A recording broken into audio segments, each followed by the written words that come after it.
forzante, hacemos la hipótesis que la forzante sea una fuerza armónica y decimos, ¿qué hacemos con todo? Vimos que era clave, eso lo vamos a repasar ahora, un movimiento oscilatorio amortiguado, porque hacer eso es clave. Y de ahí pasamos al concepto del impulso.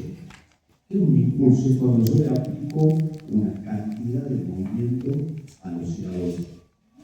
Le doy impulso. Una cantidad de movimiento, por definición, se acuerda en física como masa por velocidad. Le aplico una velocidad al oscilador y lo suelto. Le doy un toque. Entonces el oscilador, luego que lo suelto, comienza a oscilar. Como es un oscilador real, sin amortiguamiento, y que se comienza a amortiguar. Entonces eso es clave, porque es la respuesta a un impulso. Cuando vemos un sismo, los ingenieros hemos organizado que, no yo, sino hay un genio ahí que ha dicho, che, un sismo es una respuesta aleatoria de aceleración, ¿verdad? Viene un sacudón, pero es una suma de muchos sacudones.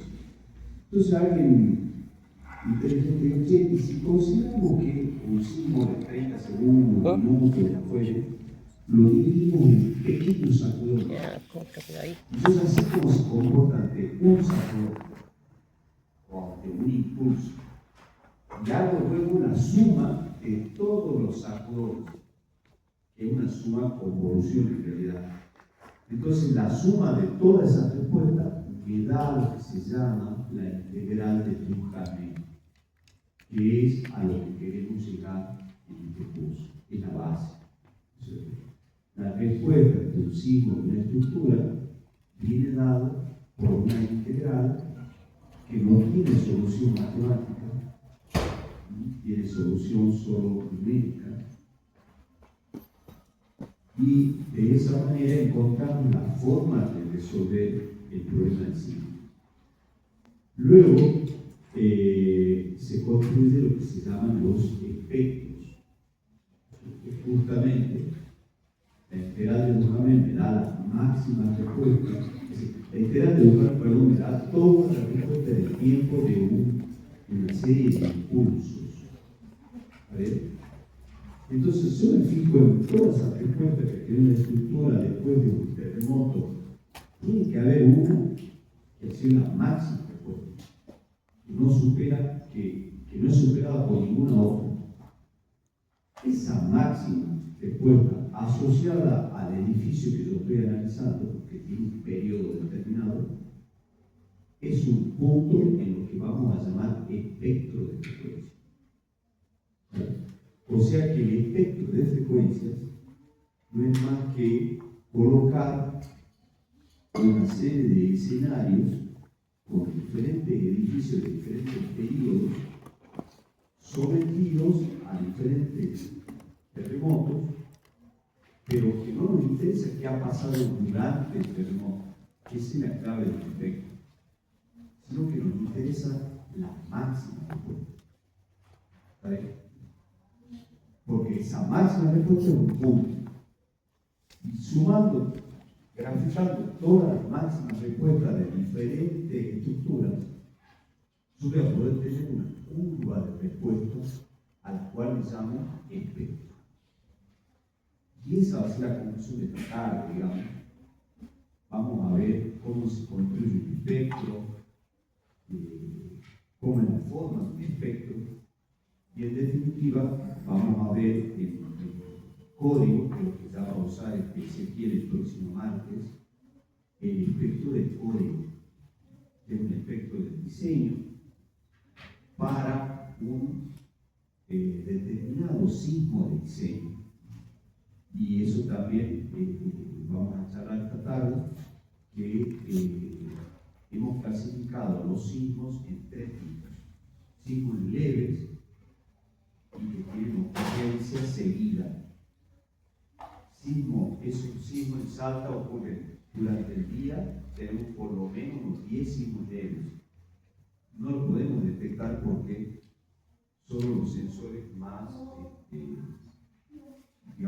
mucha sensibilidad, sea la palabra correcta, lo detecta. Tienen pequeña amplitud, pequeña aceleración. Luego vienen los sismos que no ocurren muy seguido, que ocurren cada tanto, se llaman sismos no frecuentes, pero que tienen una cierta incidencia. Y por último, los sismos destructivos, que solo ocurren cada un determinado periodo de retorno.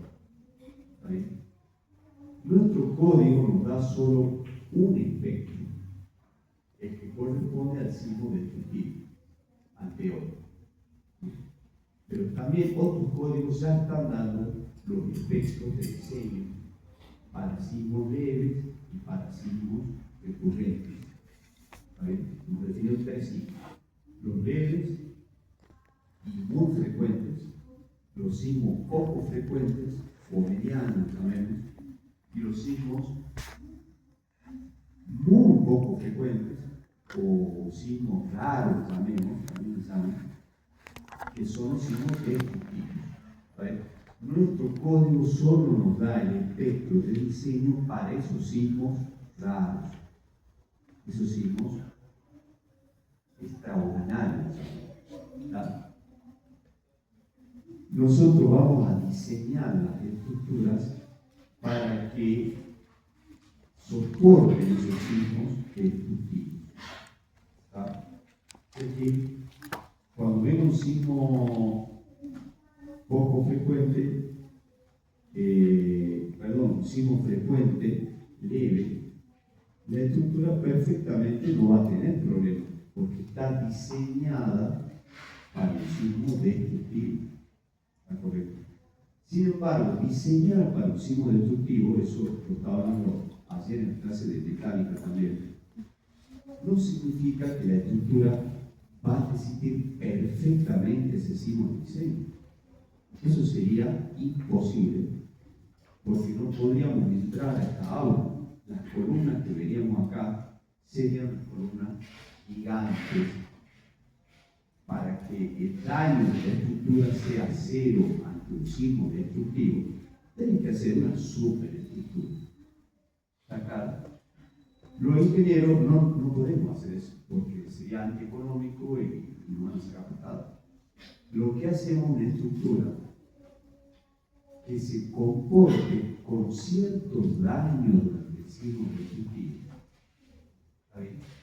¿Qué es ciertos daños? Bueno, que se fisure, que haya algunos muros que tengan problemas, que algunas ventanas seguramente van a estallar, que los ladrillos huecos estallen, que siempre estallan, cuidado, ¿no?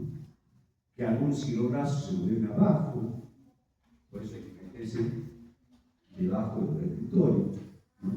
Que todas estas cosas que se llaman elementos no estructurales se nos caen en la cabeza. ¿Vale? A mí se me cae esta cosa de vidrio, ¿no? Entonces, todo eso es daño. Esto se llama daño no estructural y daño a la estructura en sí, daño estructural. ¿Puede ocurrir daño en tu sismo destructivo? Por supuesto que va a ocurrir daño. Más vale. Es más, tiene que ocurrir que se formen rótulas plásticas en las vigas, si no, no vamos a disipar esa energía. Y se forman unas X en los extremos de vigas que ya vamos a ver en la unidad que viene. ¿Está? Pero lo que no va a ocurrir, lo que no debe ocurrir, es que la estructura colapse. Porque si le colapsa la estructura, no morimos todos. ¿Está? Si es un edificio en altura, sobre todo, van cayendo las losas una encima de la otra y produce una falla total del edificio. Eso es lo que no queremos. O sea que lo que yo estoy hablando ahora se llama criterio de diseño. ¿Está bien? Entonces no yo, sino los reglamentos mundiales y se ponen, está un criterio. Vamos a diseñar estructuras que no colapsen ante un sismo destructivo. Ante sismos poco frecuentes, medianamente fuertes, que tengan un daño muy leve. rotura de vidrio, algunos que otros pedazos de cascote, cosas menores. Y ante sismos leves, en casi no lo sentimos, que la estructura quede perfecta. ¿Está claro? Ese es un criterio de diseño que ustedes, sin saber, porque Ezequiel el martes larga como práctico, y dice, señores, tenemos este edificio, hay que calcularlo, bla, bla, bla, y vamos para adelante. Pero yo estoy acá justamente para que razonemos un poquito. Vamos para adelante, bárbaro, pero ¿qué estamos diseñando? ¿Para qué? A ver, para ese criterio general del diseño. Y hoy, en la clase de hoy, vamos a ver un poquitito cómo se comporta un oscilador simple. Vamos a entender qué es la integral de Duhamel. Y ahí vamos a construir lo que se llama un espectro. Vamos a ver el espectro de la norma. ¿Está bien? Que es para un sismo muy destructivo, ya acabamos, ¿no? Y luego vamos a ver, si tenemos tiempo, algunas cuestiones importantísimas que son las deformaciones. Es probable que lo veamos más en la unidad que viene. No va a dar mucho tiempo. No hay que ir spoileando, digamos, siempre. Bueno, vamos entonces a repasar un poquito.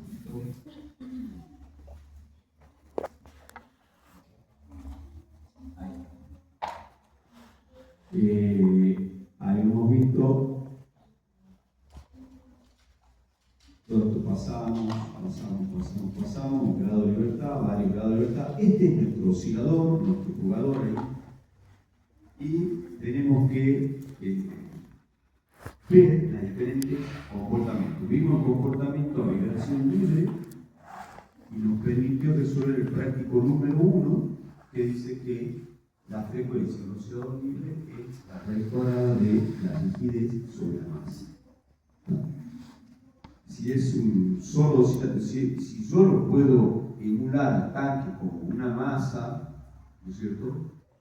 Habría que hacer alguna hipótesis, tomar la masa, la mitad del tanque, obviamente, y la rigidez es la fuerza necesaria para provocar un desplazamiento unitario. Hay un práctico, hay unos cursos aptos, yo se los comenté. Ustedes van a hacer el órbito, le van a aplicar un desplazamiento unitario, van a ver qué fuerza es necesaria para poder obtener ese desplazamiento unitario. Básicamente aplico un desplazamiento y le fijo la reacción por aplicar ese desplazamiento. Entonces obtengo la rigidez. Las rigideces se pueden sumar, o sea que si yo tengo la rigidez de un pórtico, la rigidez de toda la estructura va a ser la suma de las rigideces del pórtico. Si yo aplico la formulita esa 3D por I sobre H cubo o 6C por I sobre H cubo, se usa la hipótesis que haga, ¿no? Sumo la rigidez de todas las columnas y tengo la rigidez del piso. Bueno, ahí resolvíamos. Este era el comportamiento y esta era clave, la oscilación, no la forzada. La forzada sí era clave porque veíamos lo que era la... Acá. Esta es la que yo me interesa sobre todo. La oscilación amortiguada una vez que la libero. Es decir, le aplico una velocidad inicial, que es la pendiente de la curva de desplazamiento, agarro un oscilador y le aplico una velocidad inicial, lo empujo. Bueno, mismo, lo estiro de un lado y lo suelto.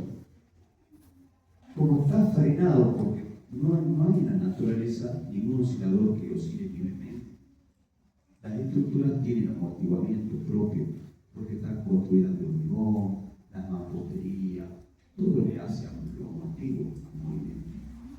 Entonces, lo que hace el oscilador de un edificio es poco a poco va amortiguando la carga, siguiendo una ley exponencial que está graficada con línea de trazo. Y eso matemáticamente se traduce en esta respuesta.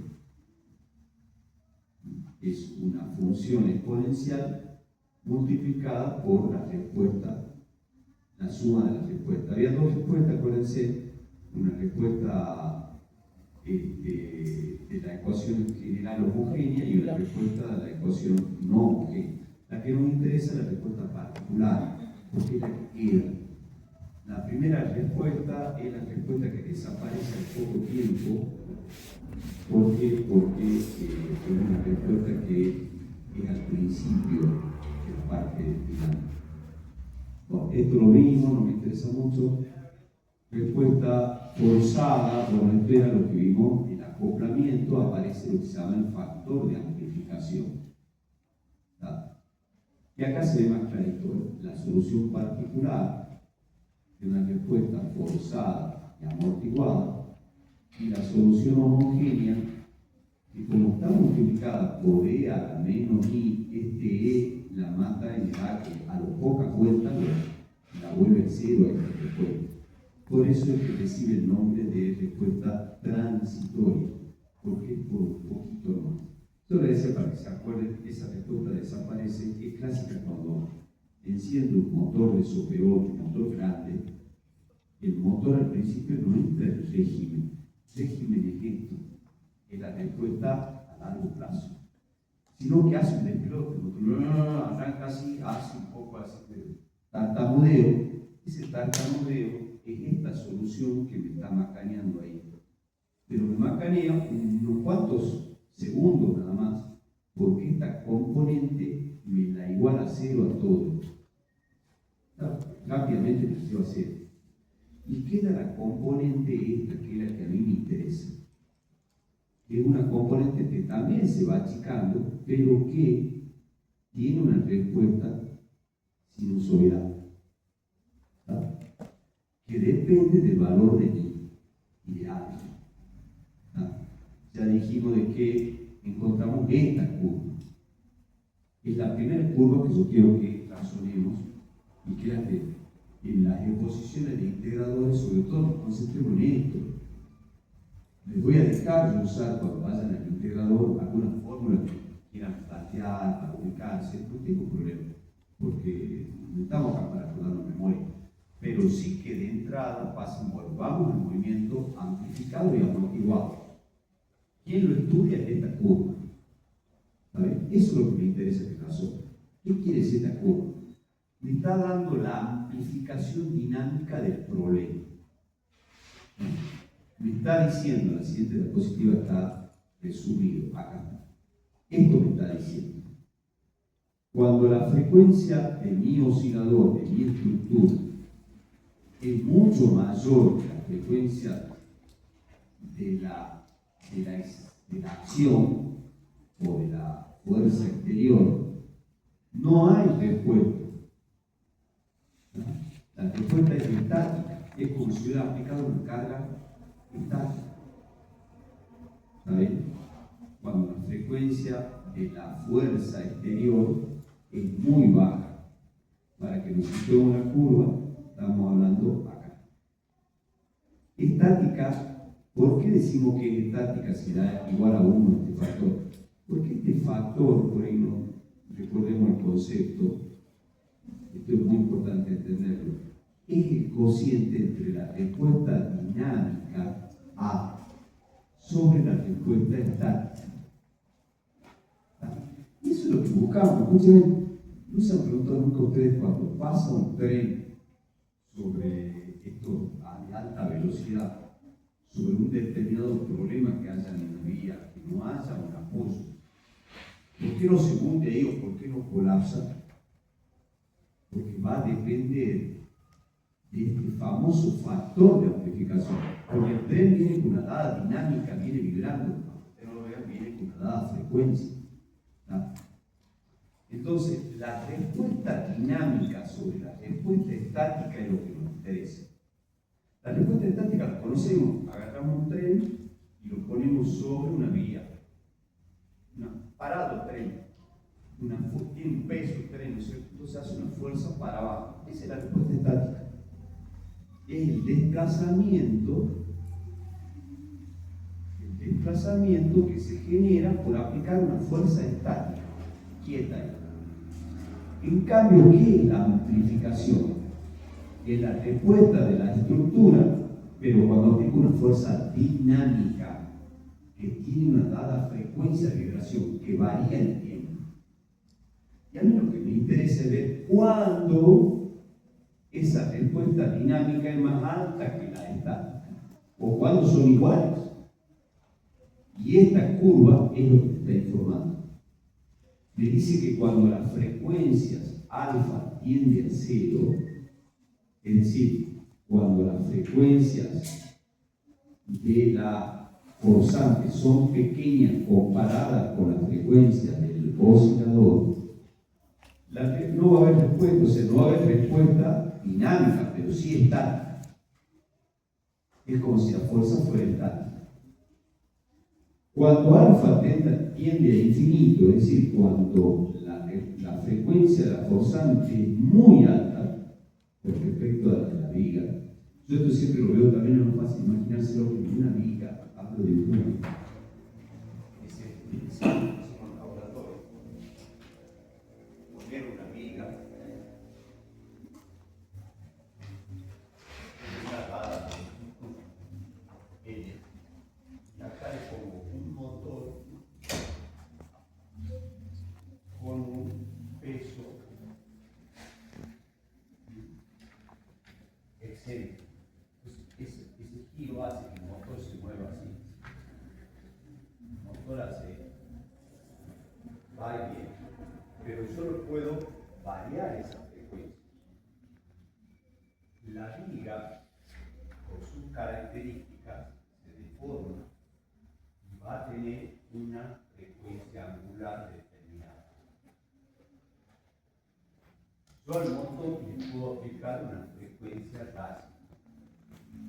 Cuando la frecuencia del motor es chiquitita, la viga se va a deformar lo que se deforma por su propio peso, es decir, carga estática. Y se pega apenas se mueve. Empieza a aumentar el W y este se empieza a acercar acá. ¿Qué va a pensar?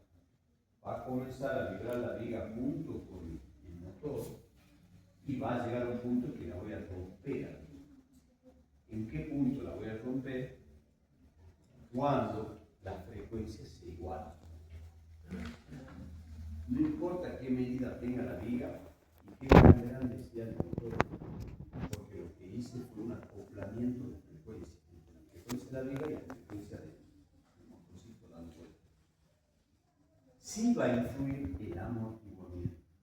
La viga tiene un amortiguamiento, pero las vigas, las estructuras civiles, tienen un amortiguamiento bajo, pero no cero. Entonces estaremos en una curva más o menos azul para que se vea. Pero sí, por ahí no me doy cuenta, me puedo cargar la viga. Ahora, si yo le meto rápido, no le hago pasar a la frecuencia, pase un poco así la viga, va a pasar la frecuencia de la viga, ¿qué va a pasar? ¿Qué respuesta voy a tener? Cero, no estática. Respuesta cero. O sea, la viga se va a quedar quieta. Es decir, cuando yo le pongo una frecuencia muy alta acá, la viga va a estar muda. Eso hay que verlo porque por ahí cuesta creerlo, pero uno lo hace al ensayo y es así. También se entiende, buenas noches, también vemos este tipo de respuesta, que lo decía mucho el ingeniero Oyer, en lo que es la dinámica ligera, que da los ensayos de balística, que van girando en una frecuencia muy alta con respecto a la placa. Entonces la placa prácticamente se da cuenta de que no va, no porque la masa sea pequeña, sino porque las frecuencias son muy altas. Eso es lo que quiero que razonen, porque ahí viene lo importante de esta materia, que es lo siguiente. Bueno, vimos un ejemplo, ¿qué es el aislamiento de las estructuras?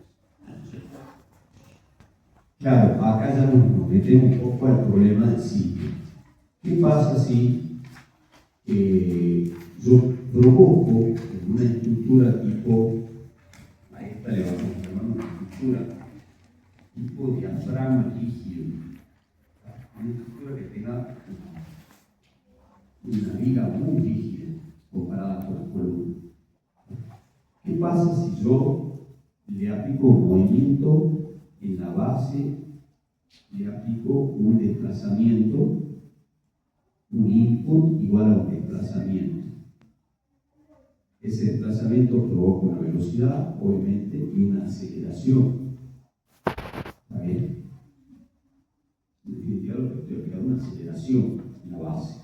Bueno, analizo las fuerzas que están actuando tanto en el oscilador como en la base. Yo el movimiento lo aplico en la base. ¿Verdad? Como consecuencia de ese movimiento, la base se acerca, por dibujarlo así, de esta manera. Acá en realidad se corre la base hacia el costado. Cualquiera de los dos dibujos son válidos, pero en definitiva yo quiero ver qué fuerza se activa de yo mover ese parámetro, el punto de referencia del oscilador. Se activa, bueno, como debe ser, se activan las fuerzas elásticas debido al resorte, se activan las fuerzas de amortiguamiento, porque las tengo que tener en cuenta, y seguramente se va a activar una fuerza de inercia. ¿Por qué? Porque ese oscilador estaba detenido, le apliqué una aceleración. Entonces tiene que haber fuerza de inercia. O sea que tengo las tres fuerzas que están jugando. Acá lo que hay que tener en cuenta es que el amortiguador y el muelle, esto se llama muelle o resorte, como lo quieran llamar, tiene un movimiento diferencial, porque esto se va a mover y a continuación viene el movimiento del oscilador. Yo lo muevo la base y el oscilador a continuación se mueve, ¿verdad? Empieza a moverse. Entonces, estos dos parámetros, K y S, dependen del movimiento relativo entre los dos. Es decir, entre la diferencia del movimiento que ocurre en el oscilador, que empieza a oscilar el oscilador, menos el movimiento inicial que yo le di a la base. Ese es el único truco que hay que tener en cuenta, digamos, para armar esta ecuación. Quizás cuando veamos el aislamiento relativo lo entendamos mejor, a ver, es que nosotros conocemos, es más fácil de entender. Como no lo entiendo muy bien. Pero, en cambio, el oscilador se mueve con un desplazamiento U y ya esa va a ser la aceleración para el oscilador, la inercial. Ya no es la relativa, sino con la que él se mueve. Entonces, en base a esa premisa, armamos el sistema. No hay fuerzas exteriores, porque yo lo que apliqué fue un desplazamiento. No hay fuerzas exteriores. Entonces, tenemos las tres fuerzas que están jugando. Y acá viene el único truco que yo quiero que se acuerden. Tanto S como K trabajan con la diferencia. El desplazamiento entre la base y el del muelle y el del oscilador, el aparatito. En cambio, el desplazamiento del aparatito ya es U, no es la diferencia entre el desplazamiento del oscilador y el desplazamiento de la base. Entonces, haciendo esa hipótesis, podemos pasar para allá todo lo que no sea desplazamiento, aceleración y velocidad del móvil o del oscilador. Y pasamos para acá como dato lo que es el amortiguamiento multiplicado por la velocidad que le imprimí a la base más la rigidez con el desplazamiento inicial que le imprimí a la base. O sea, yo le imprimí un desplazamiento con una velocidad a la base. Ese dato, que en definitiva, como tiene un amortiguamiento y tiene una K, pasa a ser como una fuerza exterior. Es otra forma de verlo más fácil el problema. ¿Está bien? Yo a un oscilador le muevo con un desplazamiento y una velocidad inicial. Eso es un input que puede ser una fuerza. ¿Cómo es fuerza? Es amortiguamiento por velocidad rigidez por desplazamiento inicial. Esa es la fuerza exterior. Es otra forma de verlo. La fuerza exterior tiene que ser igual a la fuerza interior que se desarrolla en el oscilador. ¿No? Fuerzas de inerciales, de amortiguamiento y demás. Entonces ha resuelto el problema. Fíjense que esto en definitiva es una fuerza exterior que tendrá, otra hipótesis, vamos a considerar que eso le imprimimos un input armónico, o sea que va a tener una respuesta con un grado de frecuencia armónica. Esto está lleno de hipótesis, si no, no podemos resolver nada. ¿No? Entonces esto tiene una fuerza armónica y en definitiva, como ya conocemos más o menos cómo es la respuesta de un oscilador ante una fuerza exterior, es igual a la fuerza exterior, que será una dada amplificación inicial, no importa cuánto vaya, por una función que tiene una dada frecuencia forzada. Pero esa respuesta ya la conocemos, y la frecuencia que ya hemos obtenido hace un rato. Y la solución que nos interesaba era la solución particular, como siempre, que es la respuesta en el tiempo. Sé que la matemática ya está, ya la han construido en cuestión de entender, ¿no? Pero quiero que las razones la entiendan. Entonces, a lo que llegamos era esta expresión final, ¿no? Que la respuesta es igual a la amplificación inicial imprimida dividido la rigidez por esta raíz cuadrada. Pero fíjense que si dividimos esta respuesta particular por la respuesta estática, es lo que a mí me interesa, y a eso le vamos a llamar transmisibilidad. Es decir, la transmisibilidad es el grado de aislamiento que tiene la estructura con respecto al terreno, con respecto a una referencia fija. Por eso le llamamos transmisibilidad absoluta. O sea, en definitiva, ¿cómo obtenemos la transmisibilidad? Es la respuesta dinámica dividida la respuesta estática. Muy simple, lo que vengo hablando hace rato. A ver, un problema de dinámico, la pregunta del $1.000.000 que se hace un ingeniero ante cualquier problema dinámico es: si yo le aplicaría la misma fuerza pero estática, la respuesta que yo tengo es mayor, igual o menor. Esa es la pregunta que se hace un ingeniero. ¿Me entiendes? Si esa fuerza ahora es dinámica, ¿me amplifica la respuesta? ¿No me la amplifica? ¿O me la lleva a cero? Eso es todo. Y acá está la respuesta, en un parámetro que le llamamos transmisibilidad, como el cociente del desplazamiento debido a aplicar la teoría dinámica, porque esta es la respuesta dinámica, dividido la respuesta puramente estática. ¿Qué le hubiera pasado a esa estructura si yo le aplicaba un desplazamiento en la base pero estático, es decir, sin frecuencia? Porque ese desplazamiento, fíjense acá está, es un desplazamiento que varía en el tiempo. ¿Ah?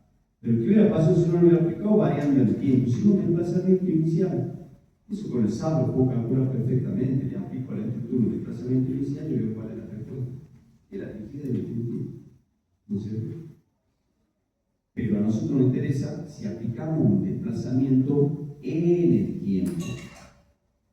Por eso me olvidé de remarcar, yo estoy aplicando un desplazamiento que varía el tiempo, que se lleva a máximo cuando seno vale 1 y vale 0 cuando seno vale 0, en diferentes tiempos, y va oscilando, y puede tomar el valor menos 1. O sea que en realidad, esto que usted está viendo acá lo llevo hasta más US, lo traigo hasta menos US, lo vuelvo a llevar a US, lo vuelvo a traer a menos US. ¿Se entiende lo que estoy aplicando? Estoy acá cambio en la estructura y acá agarro una base y hago con una dada frecuencia. Y eso quiero averiguar. Che, si yo esa estructura tiene un marco pesado, puede ser que en algún momento yo mueva la mano de tal manera que el marco esté quietito en el medio y lo bueno que yo mueva la mano. Sí, ¿verdad? Ahora lo voy a ver cuándo ocurre eso. Cuando yo tengo una frecuencia determinada con respecto a la frecuencia que tiene la estructura. ¿Qué otro caso puede ocurrir? Que yo mueva la mano medio despacio y que el travesaño me siga, pero me siga atrasado. ¿Están visualizando? Muevo la mano, el travesaño se viene conmigo. Muevo para el otro lado, cambia de dirección el travesaño. Y el travesaño hace esto, pero por detrás mío. Esa es otro tipo de respuesta que la vamos a ver. También va a depender de la relación de frecuencia entre lo que yo le impongo y la frecuencia natural que tenga ese travesaño. ¿Está bien? Y también, si empiezo a aumentar la velocidad, y va a haber un momento que el travesaño sobre el ojo y lo queda parado en medio. ¿Se dan cuenta? No va a tener respuesta. La respuesta va a ser nula. No estática, sino nula. ¿Cuándo la respuesta es estática? Cuando yo muevo, para un punto donde yo mueva, que el travesaño me siga justo con la mano. Cuando los alambres que yo tenga no logre superar la fuerza de los alambres, yo mueva despacito. Y el travesaño se va a mover conmigo. ¿Lo está viendo? Porque muevo tan despacio que no logro quebrar los alambres. Entonces el travesaño se mueve junto conmigo. Eso se llama respuesta estática. ¿Está entendiendo esto?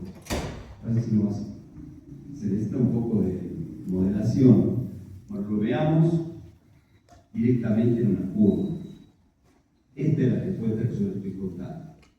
¿Está bien? Pero analizada con una curva.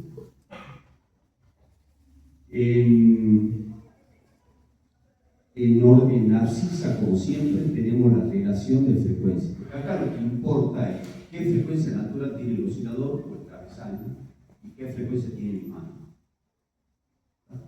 Cuando yo le impongo una frecuencia con mi mano muy fuerte,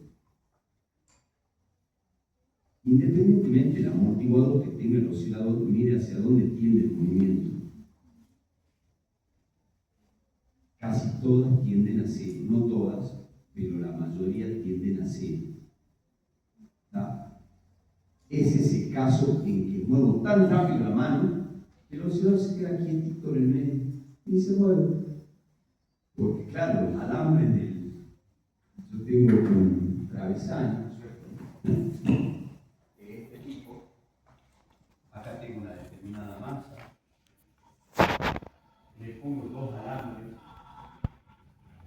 Y acá, de alguna manera, no sé por esto, algún sistema que yo pueda aplicar un desplazamiento.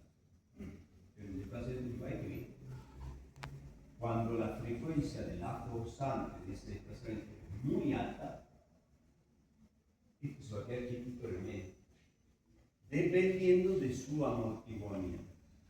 Ojo, si tiene un amortiguamiento alto, no se va a quedar tan quieto. O sea que fíjense que el amortiguamiento a veces juega en contra. Si tiene un amortiguamiento muy bajo, que es la curva azul, que es de las estructuras civiles, generalmente cuando la excitación tiene una frecuencia muy, muy grande con respecto a la estructura, no hay movimiento. La estructura ni se mueve. Es lo que se llama la dinámica ligera, la bala que atraviesa la placa. Que acá también lo veríamos. Si esto yo lo muevo así, los amarroneo tan rápido, ¿para qué aquí quito el medio atravesando? ¿Vamos ahí? Caso 2, bueno, todos sabemos lo que pasa acá. Cuando las frecuencias coinciden, lo que se produce es un acoplamiento. Yo comienzo despacito a mover esto, y lo que va a ocurrir va a ser acá, por acá. Empiezo muy despacito. Si comienzo muy, muy despacito, el parámetro, yo lo voy a mover para allá para allá y el parante me va a seguir. Porque lo estoy moviendo tan despacio que me sigue. Lo muevo para acá de nuevo y me sigue para acá. Lo muevo despacito. ¿Lo ven eso? Eso es una respuesta estática. El parante no se mueve porque lo muevo muy despacio, con muy poca frecuencia, muy delicadamente. Estoy acá. La respuesta es estática, no hay transmisibilidad del movimiento. Transmisibilidad quiere decir que yo le transmito al parante un movimiento. Cuando la frecuencia que yo tengo, que estoy moviendo el piso, es muy baja, no le transmito nada. El parante se mantiene, me acompaña. Este 1 quiere decir que me acompaña. Empiezo a aumentar mi frecuencia, ya no me acompaña, ya empieza a retrasarse, empieza a regularse. Adelante esto con cierta fuerza y ¿qué pasa? Se desplaza. Y al rato ya se viene para acá el parante. ¿Me sigue? Pero va por detrás mío. Pero va a llegar un momento en que yo voy a lograr acoplar los dos movimientos y va a comenzar el parante cero. Ahí estoy en lo que se llama resonancia. He logrado con mi movimiento equiparar el movimiento del parante o del oscilador. Se llama acoplamiento, es lo que pasa cuando yo toco una dada frecuencia de onda con un instrumento y le pega justo a la frecuencia de onda de los cristales, revientan los cristales. Simplemente porque acordaron las dos frecuencias, se duplican y no depende de qué tan fuerte sea el sonido, sino depende del nivel de frecuencia que traiga ese sonido. No depende de la fuerza. ¿Verdad? No es qué tan fuerte yo los amarreo, sino qué tan rápido yo lo hago ir y venir. ¿Se entiende? Con qué frecuencia lo estoy manipulando. No importa mi fuerza, sino la frecuencia con que lo hago. Cuando coincide con la frecuencia del oscilador, se acoplan los dos y falla la estructura. Sabemos que las estructuras civiles tienen un amortiguamiento y van a lograr sobrevivir, pero hay un gran acoplamiento. ¿Está? Hay un punto clave ahí de dos. Cuando la frecuencia, la forzante y la frecuencia del oscilador son iguales a raíz de 2, se produce un punto crítico que para cualquier frecuencia el oscilador tiene una respuesta estática. O sea, vale 1 la respuesta. ¿Qué quiere decir vale 1? Que el oscilador se mueve idéntico a como yo lo estoy moviendo. Todo eso se podría ver en la viga o en un parámetro. Sería bueno diagramar en Imael un ensayo para que ustedes vean todos esos pasos en un oscilador. Bueno, en uno, la respuesta es aislada, es estática, perdón. O sea, no hay transmisibilidad. Pero la respuesta dinámica es igual a la respuesta estática. O sea, se va a mover el oscilador como si yo lo movería estáticamente. ¿Está? Bueno, y de ahí, cuando yo empiezo a mover ya como loco el piso, ya lo explicamos, dinámica ligera se llama, todos los osciladores caen. ¿Está bien? Todos los osciladores tienen cero, excepto los que tienen un gran amortiguamiento que pueden tener el problema. Diremos que el sistema es aislado cuando la transmisibilidad tiende a 0. Y el sistema es no aislado cuando la transmisibilidad alcanza un valor unitario. Y es amplificado, bueno, ya sabemos cuando hay resonancia, cuando la transmisibilidad es mayor de 1 y pico. Son las 3 fases que vemos. Sistemas aislados, no hay movimiento. Se queda quieto el parante. Sistema no aislado, cuando la respuesta es estática, sí se mueve, pero se mueve como si fuera un desplazamiento estático. Y cuando se amplifica explicar y otro concepto también más interesante y que en realidad más se aplica a las estructuras civiles es la transmisibilidad relativa. Es ver el mismo problema pero diferente. Considerar que yo le aplico al parante un desplazamiento total igual a la suma del desplazamiento de la base más el desplazamiento del oscilador. No he cambiado el problema, no se asusten. Lo estoy viendo con otros anteojos. Con un anteojo que dice transmisibilidad relativa. Nada más. Pero el problema es el mismo que acabamos de discutir. He cambiado la forma de verlo, nada más. ¿Va? Si lo veo de esta manera,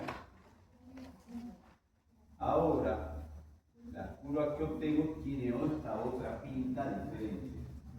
¿Está bien?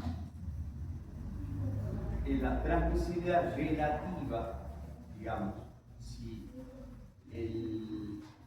la frecuencia de la base impuesta coincide, es muy baja con respecto a la del oscilador, diré que me va a dar la transmisibilidad relativa, me da 0, por lo que la transmisibilidad relativa me da mi análisis del movimiento entre la base y el travesaño. En cambio, la absoluta, para que lo vean así en el dibujo, quizá acá lo entiendan mejor. La transmisibilidad absoluta me da el movimiento del travesaño respecto al primer punto de referencia, o sea, aquí a la izquierda. O sea que va a ser, fíjense, va a ser una deformación grande. En cambio, la transmisibilidad relativa me da lo que se mueve el parante respecto a su propio referencia. Eso es todo. En un ejemplo, lo van a ver mejor. Acá tenemos, con esto se aclaran muchas cosas. Tenemos un parante, un pórtico, un ensayito, que tiene una determinada rigidez en las columnas, por su altura, por su momento de inercia, y queremos determinar la transmisión del movimiento del travesaño. ¿Cuáles son las cortantes? Porque ¿para qué sirve todo esto? Gracias a verlo con los anteojos de transmisibilidad, yo puedo determinar la cortante, que es un esfuerzo que ustedes van a necesitar para la clase que viene. Entonces, veamos cómo resolvemos el problema. Primero, esto lo necesitan para el práctico número 1. Yo sé que una barra empotrada, si le aplico el desplazamiento unitario en la base, me provoca 2 giros en pie y cabeza, que es igual a 6 por I sobre H. ¿Está? Por el ángulo que me provoque phi. El corte que se genera en la base, que eso es muy importante, es la suma de los dos momentos dividido la altura. Y esto es estática, claro. De manera que el corte que se genera en la base va a ser igual a 12E por I por H al cubo. De ahí es que sale que la rigidez de una columna bien empotrada es igual a 12E por I sobre la altura al cubo. Esta sería la deducción. No se la voy a pedir, pero tienen que saber de dónde viene eso. Si yo cambio las condiciones de empotramiento y pongo empotramiento libre, la ecuación queda 3E por I sobre H al cubo. Y si pongo empotrado articulado, en lugar del 12 aparece un 6. Eso es todo. Entonces, tengo el periodo dato y tengo la frecuencia angular dato. La frecuencia amortiguada, fíjense, es casi igual a la frecuencia natural. El periodo amortiguado es casi igual al periodo libre. Sacamos el coeficiente de frecuencia como 2 veces raíz de K por M. Esos son parámetros que ya matemáticos que hay que sentarse a verlo, pero es así. Y simplemente estamos tratando de encontrar los parámetros que necesitamos para resolver el problema. Alfa es la relación entre la frecuencia forzante W y la frecuencia natural. Y ahí definimos transmisibilidad. transmisibilidad relativa como la raíz cuadrada, perdón, primero absoluta, ese es TF, transmisibilidad absoluta, como la raíz cuadrada de 2ni alfa al cuadrado más 1 sobre la raíz cuadrada de la composición. ¿Está bien? En este caso nos da una transmisibilidad igual a 1,2. O sea que, como consecuencia de ese movimiento que yo le impuse en la base a ese travesaño, voy a tener una respuesta, una relación de respuesta entre solución dinámica y solución estática de 1,2. Se cae una amplificación. Obviamente tiene una amplificación porque la respuesta dinámica, que ahí la calculo en términos de desplazamiento, vale 0,6 y el desplazamiento estático, fíjense en la carta de datos, yo le aplico un desplazamiento estático, 0,5 centímetros. Ese era el desplazamiento que le pongo a la base, pero multiplica por seno, no se olviden. 0,5 segundos, pero por un dado movimiento, la base. Y la respuesta que obtengo es que el máximo desplazamiento que va a obtener la base respecto al suelo es 0,6 centímetros. ¿Cuál sería el relativo? Va a ser el absoluto menos el estático, que es 0,1 centímetros. Está acá abajo. O sea que he agarrado un travesaño con estas características geométricas y de rigidez y de masa, y le he aplicado en la base un desplazamiento de la mitad de un centímetro multiplicado por una función seno con una frecuencia de 5,3 radianes.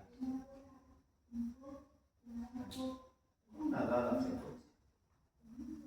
El resultado fue que obtuve en el travesaño un desplazamiento máximo, porque a mí lo que me interesa es una respuesta máxima, que eso se va a estar moviendo, de 0,6 centímetros, mayor al 0,5 que yo le impuse, al estático. Y el relativo es la diferencia entre el absoluto, que es 0,6 centímetros, menos el estático, que es 0,5, que es 0,1 centímetros, que va a ser la respuesta entre el travesaño y su propia base. O sea que con todo el movimiento, el travesaño con respecto a su propia base solo se ha desplazado 0,1 segundo. ¿Sabes? ¿Y cuánto vale alfa? Porque eso también nos interesa saber dónde estábamos en la curva. Alfa vale 0,41. Y si nos vamos a esta curva, fíjense en 0,41. Estamos por acá.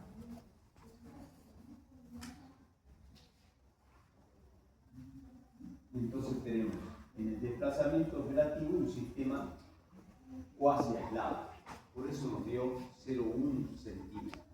No dio una respuesta, pero pequeña con respecto al estático. Una quinta parte. Y si nos vamos al absoluto, nos dio 0,6. Pero veamos por qué. Por algo, las curvas son las que nos dan la respuesta dinámica. Estamos desplazando en una relación de frecuencia 0,4 más o menos. Estamos por acá. Es un sistema aislado. Nos dio una respuesta muy similar a la respuesta impuesta. Le hemos puesto una respuesta de 0,5 y nos respondió la estructura dinámicamente con una respuesta casi un poquito más grande, 0,6. ¿Se entiende? ¿Por qué? Porque estamos dentro de una respuesta aislada. Si yo a ese mismo ejemplo le aumento la frecuencia un poquito más y me voy por acá 0,7, 0,8, la respuesta máxima que me hubiera dado se hubiera sido el doble del estático. Y el parámetro en transmisibilidad absoluta me hubiera dado 1,5 centímetros. Se empieza a doblar caballo en el travesaño. Y la relativa de los 1,5 menos la que le impuse 0,5, 1 centímetro entre su base y su travesaño. 1 centímetro se va. Y a medida que vaya aumentando la frecuencia, entre el travesaño y la base se va a empezar a estirar mucho más hasta que se rompa. ¿Se entiende? Porque los alambrecitos no lo van a levantar cuando eso se acopla. ¿Se entendió aproximadamente esto? ¿Cuánto puede llevar de tiempo que ustedes estas dos curvas le pongan la bibliografía, lo metan en la inteligencia artificial que quieran? Y se lo explique con lujo de detalle, con un modelo oscilando, con todo lo que yo les dije mentalmente, no tengo la herramienta. Yo lo he hecho con el SAP, normalmente. Vamos a ver de armar algo con el SAP. Y lo entienden perfectamente, más fácil, y me lo explican a mí en el integrador o en el cuestionario número 1. Que probablemente para que vayamos ensayando les pregunte eso el cuestionario número 1. La cosa de que vayan sabiendo qué es lo que me interesa que razonen. Porque en definitiva acá está el secreto de la dinámica. Es decir, si hay acoplamiento, si la estructura me supera la respuesta estática, si el sistema es aislado o no aislado. O no tiene respuesta, si queda quieta la estructura. Quiere decir que está quieta, tiene respuesta cero. Que puede ocurrir, aunque aplique un desplazamiento a la base estático, la estructura se queda quieta. Cuando la frecuencia que impongo es muy alta. Es lógico que es lo mismo que pasa cuando ustedes van en un vehículo, ¿ven? Cuando ustedes agarran un vehículo con piedra, y si lo agarran a baja velocidad, un quilombo el auto le hace una piedra, por ejemplo. Pero si aceleran a más de 80, 100, no se siente nada. Dejan de percibir el efecto de la piedra. ¿Sabían eso? Alguna vez lo han hecho seguro, haciendo pelote el auto de alguien más, no el auto propio, por supuesto. Lo que están haciendo es aplicando el concepto de transmisibilidad cuando la frecuencia de la forzante es muy alta con respecto a la frecuencia del vehículo. Si su vehículo tiene un buen amortiguador, le va a dar alguna respuesta. Pero si sea un auto medio viejito, ya le va a sentir la respuesta. Porque tiene amortiguadores ya dicho que no. Obviamente que eso tiene un poco. El amortiguador, la rueda, no es grave. Pero ustedes adentro no van a sentir nada. Confortabilidad absoluta. Es simplemente por un fenómeno de la dinámica. ¿Estamos de acuerdo? Sienten como si estuviera quieto el auto. Cuando en realidad la rueda, el auto, todo está yendo y viniendo, pero la forzante es tan rápida que ya no logra leer la frecuencia natural del auto con su amortiguamiento. Ya no la lee, entonces el auto va quieto. Y lo que se mueve son las ruedas. ¿Está? Con un juego de amortiguación y demás. ¿Está? Entonces, bueno, los que diseñan autos, ¿dónde creen que se fijan para poder diseñar una amortiguación, el equilibrio, todo? En esta curva, en la transmisibilidad. Porque lo que les interesa a ellos es eso. ¿Qué queremos? ¿Un sistema aislado, no aislado, amplificado? ¿Qué queremos? Diseñemos lo que queramos, pero tengamos en cuenta cuál es la respuesta del oscilador. Y esto los osciladores es muy simple. Evolución de 1 grado de libertad. Bueno, superado esto, hacemos un breve descanso y ahí termina, digamos, esta primera parte que les quería explicar.